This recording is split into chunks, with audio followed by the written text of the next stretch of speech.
Boker Tov, tout le monde, Shavua Tov, Mvorach. Parashat Vayakhel. La Parashat Vayakhel, elle continue à nous parler du Mishkan, mais elle nous fait rentrer le Inyan des Melachot de Shabbat. Les 39 Melachot interdites, 39 travaux interdits de Shabbat, sont tous appris du premier texte de la Parasha. Vayakhel Moshe et Kol Adat Bnei Israël. Moshe rassemble l'assemblée d'Israël. Vayomer Aleim, il leur dit, Ele Adevarim Asher Tziva Adonai La'asot Otam. Voici les ordres que Dieu a demandé de les faire. Sheshet Yamim Ta'aseh Melacha, Uvayom HaShevi'i Yelachem Kodesh, Shabbat Shabbaton L'Adonai, Kol ha'oseh bo Melacha Yumat. Lo tevaharu esh bechol moshevotechem beyom HaShabbat. Alors on a la partie des Melachot et on a le feu. C'est très intéressant, puisque on ne doit pas faire une Melacha, un travail, le jour du Shabbat. Pourquoi la Torah avait besoin de dire Lo tevaharu esh bechol moshevotechem beyom HaShabbat? Alors Rachid nous dit Yesh merabotenu omrim avara lelav yatzat. La avara, elle est venue nous dire qu'en réalité, il n'y a pas de Melacha dans l'allumage du feu, c'est qu'un lave, et c'est pas interdit comme les 39 travaux interdits du Shabbat. V'yesh omrim lechalek yatzat. Il y a d'autres qui disent de la même manière que la avara, c'est un lave en soi. Si quelqu'un a fait 3 travaux interdits Shabbat, sans le savoir, il a besoin d'amener 3 sacrifices, 3 korban khatat. Lechalek yatzat. Faire la différence entre les melachot, il ne suffit pas de dire je mets tout dans le même pack. Chacun, il est différent. Sur chacun, on a besoin d'amener un sacrifice. Et la question qui se pose maintenant, on revient dans Sheshet Yamim Te'aseh Melacha, Uvayom HaShevi'i Yelachem Kodesh, Shabbat Shabbaton L'Hashem, Kol ha'oseh bo Melacha Yumat. Du fait que c'est proche du Mishkan, de là on apprend que toutes les Melachot, elles sont liées au Mishkan. Les 39 Melachot. On a un perek qui s'appelle Klal Gadol, oui, qui nous parle de toutes les Melachot qu'on n'a pas le droit de faire Shabbat, et toutes sont apprises du Mishkan. Pourquoi on apprend les Melachot uniquement du Mishkan? Pourquoi on ne peut pas apprendre les Melachot de quelque chose d'autre? Pourquoi le seul paramètre, toujours, avant de savoir quelque chose Shabbat, c'est moutard de le faire ou c'est assourd de le faire, on va voir déjà, est-ce qu'il existait au Mishkan, dans une dimension qui ressemble. Et là, on va dire, est-ce que c'est le Hav ou la Tolada? Est-ce que c'est l'interdiction principale ou c'est un dérivé? Et on va essayer de voir qu'est-ce qui ressemble, qu'est-ce qui ne ressemble pas, qu'est-ce qui est Assour min Torah, qu'est-ce qui est Assour min Rabanan. Pourquoi tout est lié d'Afka en Mishkan? Pourquoi on ne pouvait pas préciser? Pourquoi si je dis Shabbat lo ta'aseh bo kol melacha? Ça suffit. Pourquoi j'ai besoin que ce soit lié au Mishkan? Quel rapport avec le Mishkan? Si on regarde même la notion du Mishkan, on voit qu'il y a même des melachot qui nous paraissent beaucoup plus compliquées. Et c'est pas une melacha. Si quelqu'un il prend une pierre qui pèse 200 kilos et il la prend d'en bas, il va monter avec les escaliers pour la mettre au toit. Il va transpirer. Il va faire un effort exceptionnel. Et qu'est-ce qu'il va faire? Qu'est-ce qu'il va enfreindre? Shabbat, c'est pas une melacha, c'est un mouktsé. Une pierre, c'est un mouktsé. Que ce soit un rocher, déplacer un rocher. Par contre, il va prendre une petite allumette. Il va allumer. Il va faire une melacha de Horaït à Shabbat. Il va prendre un stylo. Il va écrire 2 lettres. C'est beaucoup moins compliqué que de lever un rocher. Et là, Chayav Mita, avec 2 témoins. Kol ha'oseh bo melacha yumat. Quel est le paramètre pour décider c'est quoi une melacha? Alors les melachot de Shabbat sont des melachot du Mishkan. Pourquoi le Mishkan? Quand Kadosh Baruch Hu a créé le monde, il a créé avec un but. Toute la création du monde est dans les melachot du Mishkan. On a Olam, Mishkan, Mikdash et Adam. Tout ce qu'il y a dans le Olam, il y a dans le Mishkan. Tout ce qu'il y a dans le Mishkan, il y a dans le Adam. Les Melachot, c'est une notion, le tri, entre ce que tu as le droit de faire et ce que tu n'as pas le droit de faire. C'est un tri qui a été fait dans la création du monde. Le Issour, quelque part, c'est quelque chose qui était moutard, et tout d'un coup il devient assour, c'est une limite. Dans le Olam du Tikkun, on veut montrer qu'il n'y a plus rien à faire. Le Shabbat Kodesh, c'est le Tachlit HaOlam. Vayenach bayom hashvi'i, al ken be'arach Adonai et yom HaShabbat vayikadesheu. La Menoucha, le fait que Dieu a arrêté de créer, ça a donné force dans toute la création. Imaginez-vous que Dieu aurait continué à créer le 7e et le 8e et le 9e jour.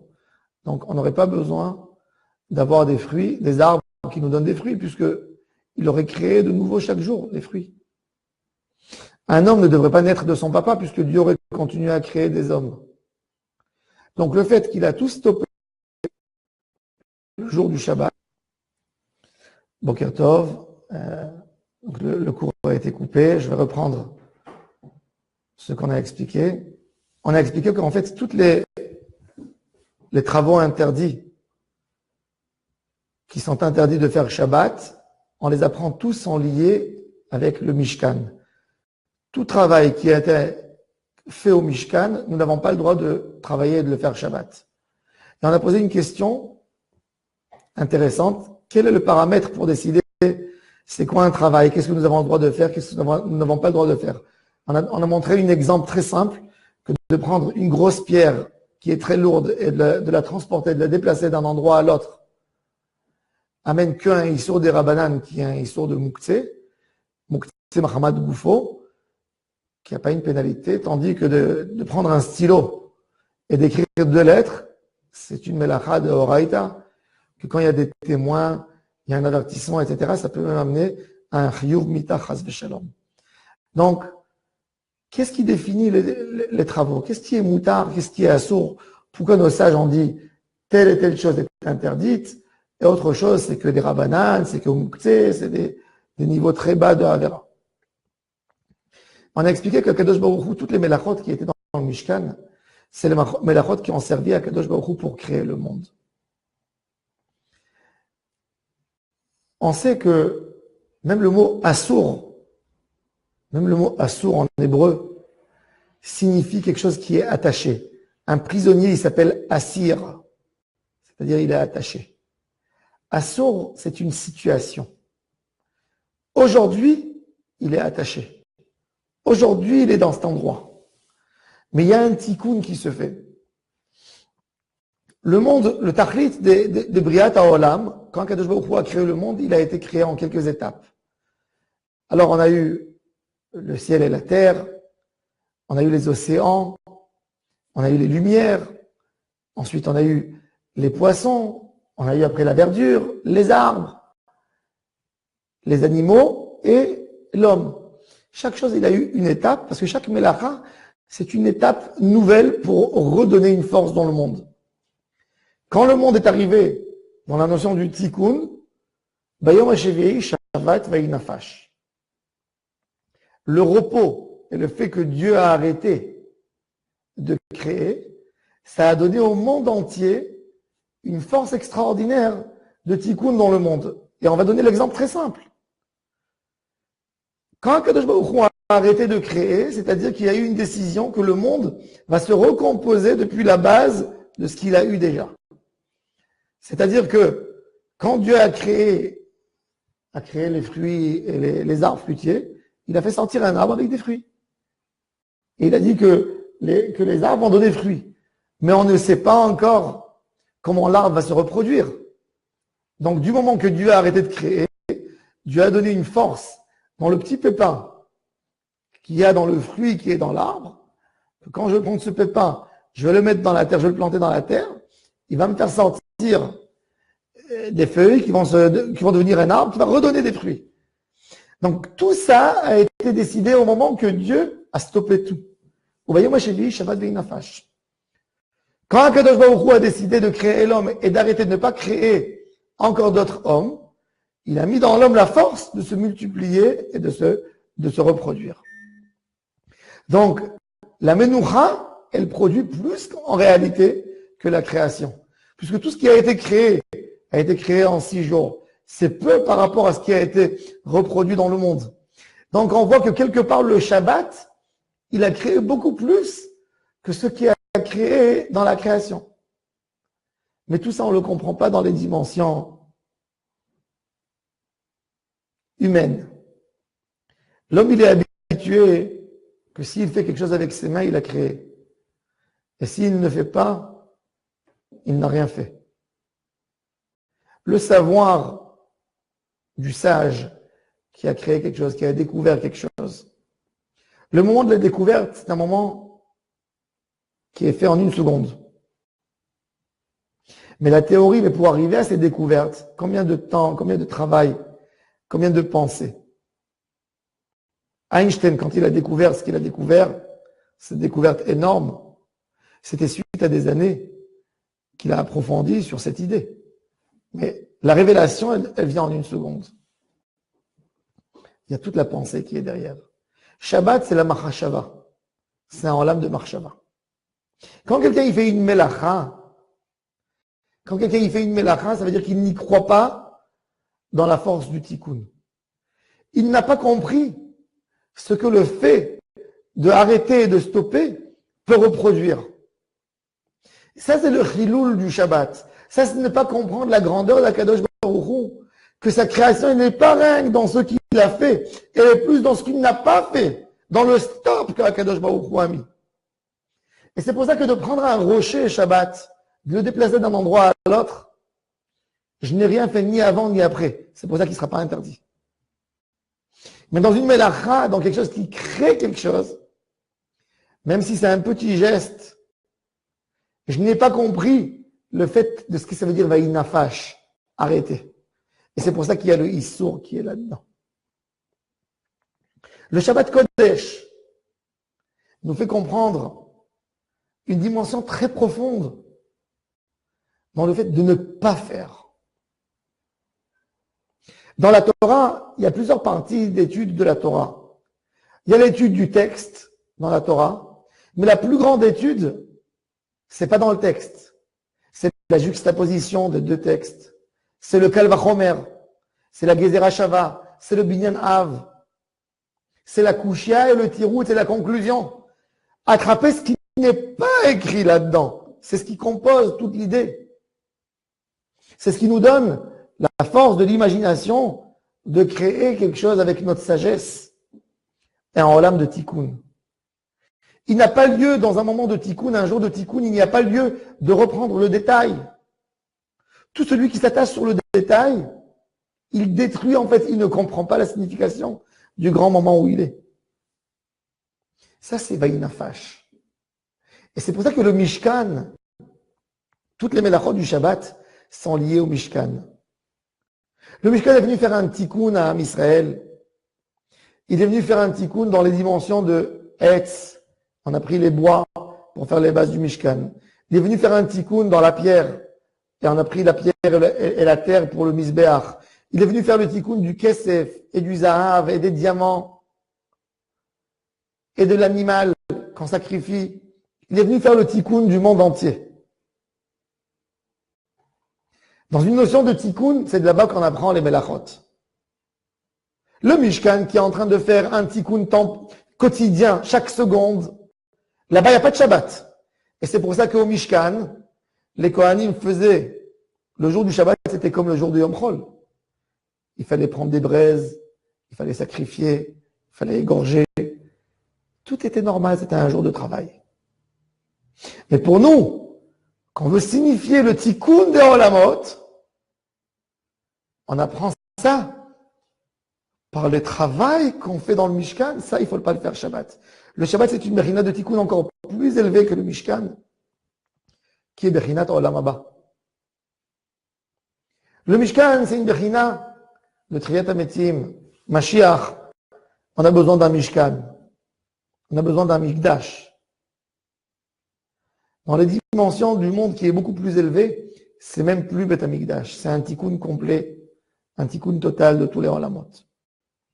Le Shabbat Kodesh peut nous apprendre des dimensions tellement profondes sur le but de la création. Te montrer que, en fait, pour évoluer dans tout, on n'a plus besoin de créer quelque chose avec nos mains. Que quand je fais quelque chose avec mes mains, en fait, je diminue l'espace de la pensée. Je lui enlève toute sa force. Akadosh Baruch Hu, il a créé le monde sans faire aucune action. Baruch she'amar vehaya olam. D'après le Hari Akadosh, c'est même pas Amar. C'est le Ratzon Pashut d'Akadosh Baruch Hu qui crée. Une volonté simple qui fait quelque chose. Nous sommes tellement attachés à la matière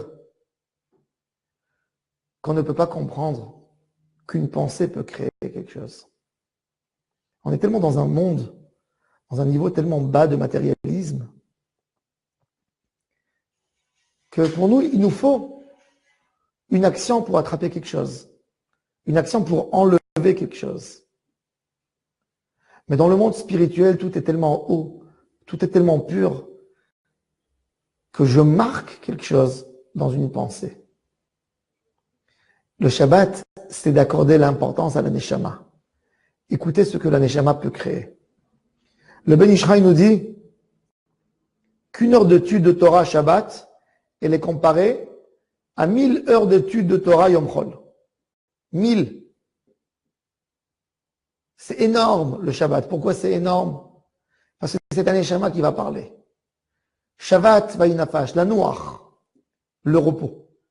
Le repos qui a un but en soi. Ce repos qui nous donne une force. Chez nous, dans le judaïsme, le but, c'est pas tout simplement un repos simple. Quand on demande à un goy, pourquoi tu travailles tellement dur, il dit, j'attends ma retraite. Il travaille pour se reposer un jour. Chez nous, les juifs, c'est pas comme ça. On se repose pour travailler. Le but, c'est de travailler. Même le repos, il doit fructifier chez nous, nous aider à travailler mieux encore. Le repos, c'est le meilleur moyen de pouvoir penser. C'est le meilleur moyen de pouvoir multiplier ton activité qui devient beaucoup plus forte après. Et ça vient qu'avec une réflexion, qu'avec un moment de repos, que j'arrête tout et que je pense qu'à une chose, à Kadosh Baruch Hu. Shabbat va'inafash. Et c'est pour ça que toutes les melachot, elles sont apprises d'Afka du Mishkan. Kadosh Baruch Hu, il a mis sa shrina dans le monde avec des dimensions. C'est-à-dire, quand je fais un acte, j'essaie de faire entrer à Kadosh Baruch Hu là-dedans, et ça vient du mot Mishkan. Le Mishkan est venu donner une dimension spirituelle dans la matière, dans l'argent, dans l'or, dans les diamants, dans les pots qu'il y avait sur le Mishkan, dans les animaux. Essayer de relier chaque chose à Kadosh Baruch Hu. Ça, c'est au moment du travail quotidien de tous les jours. Mais quand j'arrive dans un moment du tikkun, où je dois arriver à des choses plus élevées, il faut que je me lâche de tout ça. Il faut que je bouge de tout ça complètement. Et c'est pour ça que chaque travail que je vais continuer à travailler, ça va me rattacher aux dimensions matérielles, qui n'est pas la dimension du Shabbat de la connaissance, qui est beaucoup plus élevée. Et c'est pour ça que Shabbat, on n'a pas le droit de faire une melacha. Ça, c'est ce qui nous explique le Zohar HaKadosh à propos des melachot de Shabbat Kodesh. Que Bezrat Hashem, on arrive à se faire un Shabbat, que le Shabbat réagit sur nous, pas simplement d'être au lit, pas simplement de manger, pas attendre Shabbat pour manger une fina ou pour manger une pkeila. Shabbat doit être beaucoup plus important que ça. Shabbat doit nous donner une dimension d'Hachem, de découvrir qu'en réalité, quand on ne fait pas, mais quand on pense, la pensée est beaucoup plus forte que toute action qu'on peut faire. Et c'est là que l'homme comprend comment un changement peut devenir comment on peut avoir un changement dans la Neshama.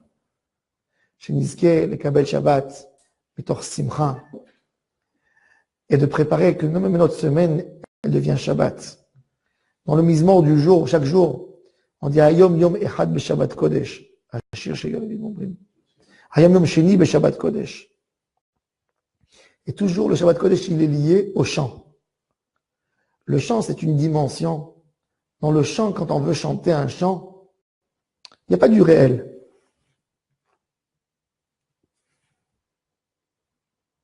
Il n'y a pas du réel dans un chant. Dans un chant, une rose peut signifier une humeur de quelqu'un. Dans un chant, quand je parle de l'océan, je peux comprendre ce que mon cœur pense. Dans un chant, c'est des paraboles. Mais le chant, il a une force extraordinaire qu'il arrive à nous faire comprendre, à arriver dans les endroits les plus sensibles qu'on a chez nous. Et c'est pour ça que le chant, il est lié avec Shabbat Kodesh. C'est pour ça que les Lévi'im, avant de chanter un chant Beth Amikdash, ils voulaient nous faire sentir, quand quelqu'un il voit le temple, il voit le travail des Kohanim et des Lévi'im, il pense que tout est technique. On amène un sacrifice, ça pardonne telle faute. On dit, c'est pas là. C'est pas ça le but. Le but, c'est de comprendre l'idée qu'il y a derrière. Le but, c'est d'être lié à Hashem Yitbarach. D'être lié, c'est que par un Shabbat Kodesh, que par un chant. Olam Shekulo Shabbat Umnucha Lechaya Olamim. Le Gan Eden, il s'appelle Olam Shekulo Shabbat. Le Gan Eden, c'est un monde qui crée beaucoup plus que ce qu'on pense. Le Gan Eden, c'est pas rien que le monde de la récompense comme que nous, on a l'habitude de penser. C'est un monde que les dimensions spirituelles, elles sont énormes. Que l'homme arrive à créer des choses énormes que par des mondes spirituels. Le Tikkun de Olamot, celui qui voit un peu les manuscrits du Ari Akadosh, ce qui parle du Tikkun à Olamot, ce qui parle des sphères, comment Chesed y répare, comment Gvura répare Chesed, comment ça répare Chokhmah, et comment ça monte en haut, et comment toutes les sphères, elles montent dans le Keter, tout revient dans sa place, etc. Des choses énormes. Ça, c'est la Chokhmah. Ça, c'est Shabbat Kodesh. Faire un Tikkun de Olamot. Faire le Tikkun de tout. Shabbat, c'est le Tikkun à Bria Kula. C'est pour ça que si Adam Arishon, il aurait gardé Shabbat, il aurait tenu dans l'épreuve du Etzadat Shabbat, il serait arrivé dans un monde de Tikkun. Parce que le Shabbat, le but, c'est de faire un Tikkun de tout. Akadosh Baruch Hu a créé les choses pour qu'ils fructifient d'eux-mêmes, mais que le Shabbat donne une force que l'homme arrive que par sa sagesse. Et l'homme qui a appris, il a mangé le fruit, il a détruit toutes les melachot. Il fallait faire des melachot. Depuis le moment que l'homme s'est senti nu, il fallait lui coudre des habits. Vaït Pérou, il a cousu. Il a détruit le Olam, le Gan Eden comme il était. Il a commencé à faire une melacha. Donc le Shabbat qui est un tikkun, c'est de cesser la melacha. D'arriver à un moment où que je dois tout réparer que par ma pensée. Voilà. Avec un peu de mots, on a essayé d'expliquer, de toucher. Peut-être Hachem, on touchera ça encore dans la semaine. Et Hachem, je vous souhaite à tous et à tout le monde, une excellente semaine.